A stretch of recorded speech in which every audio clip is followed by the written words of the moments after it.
Няма да ви показвам как ям тази ябълка. Не, че не мога. Даже ще си я хапна с най-голямо удоволствие, защото вече мога. Вече не съм на кето. Но не това е целта на това видео. Кетото започна като мега предизвикателството за мен. Това, което на мен не ми хареса, казвах да излизаме, това ще ми стане гузно, виновно. Позитивите.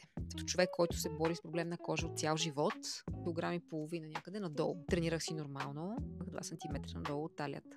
Сега не съм се мерила след Великден, може и да има промяна там, може да е малко нагоре, ама who knows? Темата е много противоречива, защото много хора са видяли здравословни проблеми. Много хора ми писаха притеснени, не са правили кето по най-правилния начин. Върнете се към специалист или към лекар, някой, който наистина разбира. Аз лично за себе си се обърнах към Keto BG, защото това са хора, за които това е начин на живот. Знаех какво и как трябва да направя.